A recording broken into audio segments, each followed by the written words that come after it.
Carly, what's the best time to post? When should I post my Instagram photos? Like, should I post at like 12 p.m. on a Friday, or should I post like at like 6 a.m. on a Tuesday? What's the tea, sis? Hello! What's up, you guys? It's your girl Carly. Welcome back, or welcome if you're new here. If you are new here, make sure to hit the subscribe button down below. I post videos every single Monday and Wednesday, and I cannot wait to see you there. In today's video, we are talking about Instagram. The elusive Instagram. It runs most of our lives. We have a problem, we have an addiction, but do we care? Not really. Recently I went to VidCon, as you guys probably already saw. I'll leave a link to the playlist up below. Up below? And I attended a few different Instagram keynotes at VidCon, and I wanted to come on here and I wanted to share the knowledge that I have. Is it loud? I'm gonna close my window. This video has so much crackhead energy. I went to VidCon, I went to 2 different Instagram keynotes, and they were super insightful, and I thought I would share them with you guys because you guys are my family, and I want to see y'all winning on Instagram, okay? The first thing we're going to talk about is IGTV. I know IGTV has been around for a hot minute now. Instagram launched it not that long ago. However, they still love it. They're still pushing it, and honestly, if you're not using IGTV, you're gonna stay losing. Instagram loves it when you use like all of the tools that they have available for you. So if you're using IGTV, you're gonna get ahead because they want to promote IGTV videos. That being said, the IGTV keynote I thought was actually pretty interesting, and here's some things that I learned from it. So first of all, they said use stories to workshop your IGTV ideas. That means if you have like a series in mind or anything, ask your audience. So use like the question sticker or any of that stuff, like the poll sticker, just so you can gauge what your audience might like on your IGTV. I kind of do this with my series Cocktails with Carly, where we make a drink and we bitch about things, and I ask people what they want to hear about, and I ask what kind of drinks we want to make that week and all of that stuff, so that they feel like they're a part of the whole thing and my audience stays more engaged. That also being said, when you workshop it on your stories, you actually get a feel of what kind of content your audience wants to see from you, so you can make content they want to see and you don't have to guess. Second thing, the first 3 seconds of your IGTV video are the most important.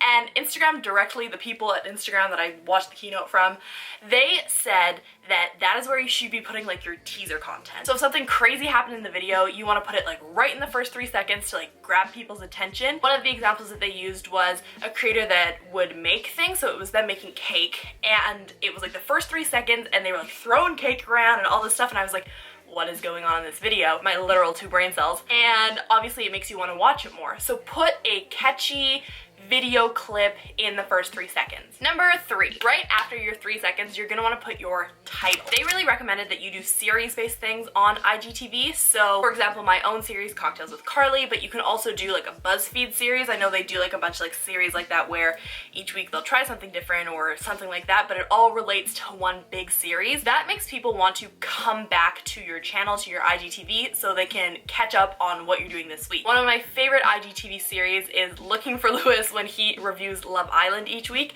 I think it's so funny and I go back every single week. I don't even watch Love Island and I just love his reviews. So keep series in mind and flash the title right after the 3 seconds. After that's done, you can get into whatever you want in your IGTV. That could be explaining what's going on, whatever you're talking about in your IGTV, doing your makeup, trying on outfits. They recommended that you do a cliffhanger at 60 seconds. And I was like, oh, like why would you do that? And it's because if you share your IGTV to your feed post, the max amount of time that it'll show someone in feed is 1 minute.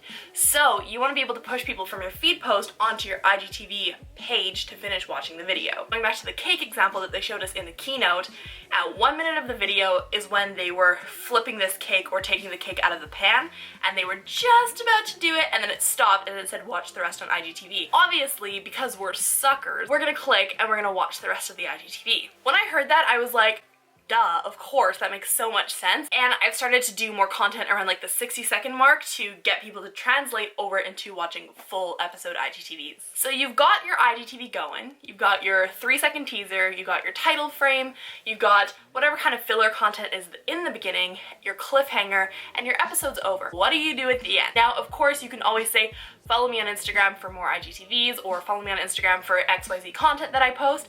However, they said that the best thing that you can do is encourage people to share your IGTV on their story. So all you have to do is say, hey, click the little paper airplane button, share this IGTV on your story, and I'll see you next week. You want it to go viral on Instagram, and your people or your followers are the #1 proponents of sharing your own content. Bam, IGTV. Now, let's get into real Instagram. This I thought was so cool, and it's really gonna change the game, I feel like, for Instagram. Instagram has a native desktop platform now. I know you might be thinking, Carly, you're a dumb bitch. I can literally go to www.instagram.com and my feed is there. It's been there. We've been new. it's not what I mean. By now, I'm sure we know that there's our Planoly's of the world, our our Hootsuite, all of the other social media managing platforms. Instagram has their own content scheduling platform now at facebook.com/creator studio. If you are a creator or a business account, you have access to this creator studio, and it tells you so many cool things, and we're gonna get into it right now. First of all, let's talk about scheduling. If you're not new to the social media game, you obviously have probably used a scheduling app in the past. On both Planoly and you can see your feed, so you can click and drag and do all this stuff, and you can see how it looks before anything goes out, and you can also set up auto post so it goes out just by itself. Those are great. I love both of them. However, I've heard rumors and rumblings saying that Instagram doesn't really want you to use a third party. They want you to use all of their native tools, so it shadow bans or like decreases the reach that your post could have gotten if you would have just posted it organically through Instagram. They made it so much easier for us, and they set up their own scheduling platform on facebook.com/creator studio. Within Creator Studio, you can schedule Instagram posts, you can schedule IGTVs, and you can also schedule videos up to 6 months in advance on your Instagram page. Keep in mind, this is only available for business accounts and creator accounts, and if you've never heard of a creator account, let's talk about it in a second. Something I thought was so cool about this is you literally could schedule your whole feed on Instagram for Instagram. You'll never have to use a third party. You can do it all natively within the platform, and you have everything right there. So if you're looking for incentives to switch to a business or a creator account, this is it, sis. But while we're here, let's talk a little bit about creator accounts. Creator accounts have been live in Canada for probably 2 months now, I think, but when I was at VidCon, they were like, okay, we've officially launched them in the US. So that was probably a week ago. 2 weeks ago. And now everyone has access to a creator account. If you've never had a business account before, a creator account is super similar. So basically you have access to analytics, you have access to other kind of tools that you wouldn't normally have as a personal account. That being said, business accounts are kind of a little bit more limiting because they're geared towards people who own like physical or online businesses that sell goods or services, versus you and I, we're digital creators. So we make YouTube videos, or we post on Instagram, or we do podcasts, and there wasn't a lot of good options for people who are digital people. So Instagram said, we got you, sis, and they created the creator account. Within the creator account, you have more freedom to decide what you're actually called. As you can see on my profile right here, I'm actually listed as a digital creator now instead of a public figure, which I always thought was like a little weird because like I don't think I'm a public figure, but whatever. So you have a whole new list, and you can also actually choose to toggle that on or off, and choose to toggle your location on or off, which I thought was really cool. You also have access to your follow and unfollow and your total number of followers gained in a time chart.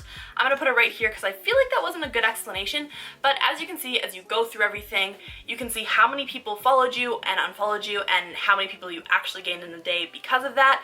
And that's kind of useful insights because you can see, oh, did this post lead to unfollowing, or did this post lead to following, and blah blah blah. It doesn't really tell you specifically this post brought you this many followers, but it is kind of like a guideline. On the Creator Studio, facebook.com/creator studio is the best thing I have ever seen in my life. A lot of time people ask, Carly, what's the best time to post? When should I post my Instagram photos? Like, should I post at like 12 p.m. on a Friday, or should I post like at like 6 a.m. on a Tuesday? What's the tea, sis? and it's really hard to know because everyone's account is absolutely different.